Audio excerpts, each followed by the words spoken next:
Hello students, class 6 हम आपका 9 chapter ले रहे थे हिस्ट्री का, life in villages and towns. तो अब हम पढ़ेंगे कि कितने टाइप के टाउन्स जो हैं उस समय बने। Higher agricultural production and growth of crafts and increase in trade and commerce give rise to the development of new towns. It is because of the quick growth of many urban centers that this period of often referred as to the age of second urbanization. तो higher agriculture production जो हुआ और craft में जो growth मिली उसकी वजह से व्यापार बढ़ गया और नए नए शहरों का डेवलपमेंट हुआ और नए नए शहर की बनने की वजह से बहुत सारे अर्बन सेंटर्स जो हैं वो बन गए. इसको हम बोलते हैं second urbanization. During this period each town was developed because of some specific reason and it had some special characteristic. कुछ शहर ऐसे बने जो स्पेशल उनके रीजन थे और उनकी विशेषताएं थी. जैसे काशी और Vaishali come up as a religious and pilgrimage centre, जहाँ पर लोग पूजा पाठ के लिए और तीर्थ यात्रा के लिए आते थे. काशी और Vaishali. Towns like Kaushambi, Hastinapur and Rajgriha come up as the main centre of political and administrative activities. जो कौशाम्बी, हस्तिनापुर, राजगृह थे ये पॉलिटिकल एक्टिविटीज़ के लिए जाने जाते थे.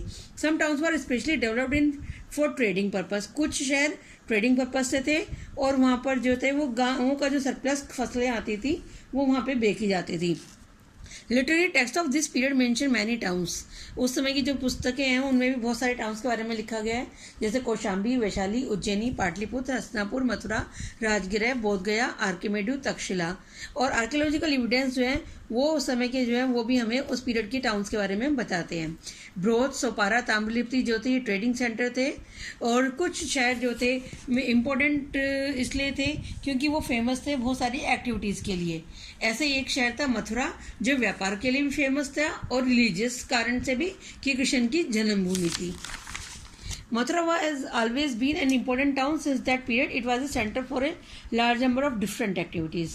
It was the second capital of the Kushan. Kushan की सेकंड कैपिटल थी और ये पॉलिटिकल और एडमिनिस्ट्रेटिव सेंटर भी था.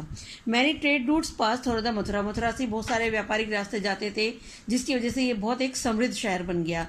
It was also religious centre, had many temples and monasteries भी यहाँ पे थी. Finally it was a centre for art and craft.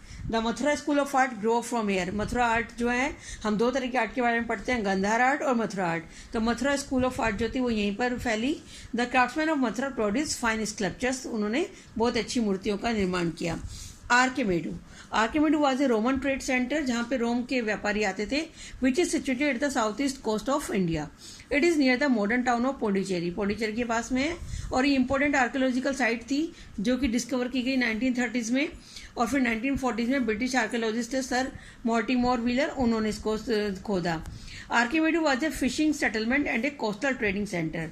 It was also a major port. एक ये बहुत बड़ा पोर्ट भी था जहाँ पर सबसे ज़्यादा व्यापार किया जाता था और it was an important bead making centre.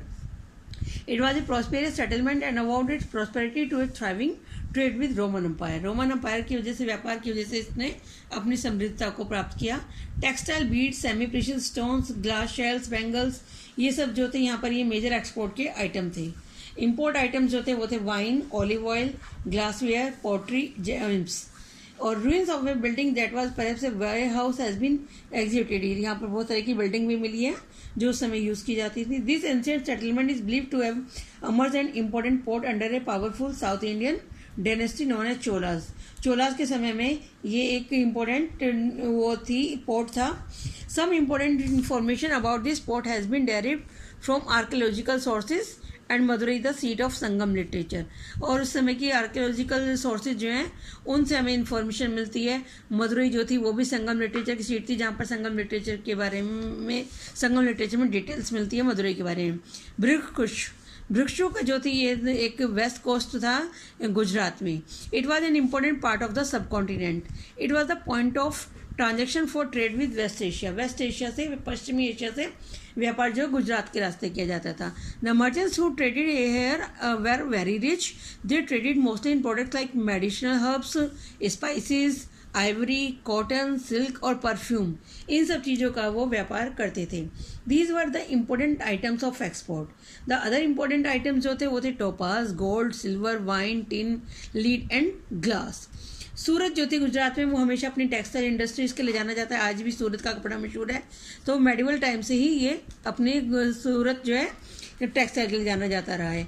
The writing of an unknown Greek sailor tell us about the port this port according to him the gulf was narrow at the ब्रिक्सचुक। यहाँ पर गल्फ जो थी वो थोड़ी सिकुड़ी हुई थी and was difficult to navigate. वहाँ से नेविगेशन बहुत मुश्किल था।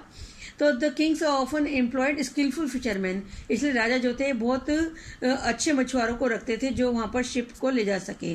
Merchants for from of land regularly brought gift for king, और जो यहाँ पे व्यापारी होते थे वो राजाओं के लिए लगातार अच्छे अच्छे गिफ्ट लेकर आते थे। तो ये चैप्टर आपका टाउन्स का भी कंप्लीट होता है। इसके क्वेश्चन आंसर मैं आपको भेज रही हूँ, वो आप करेंगे। Thank you.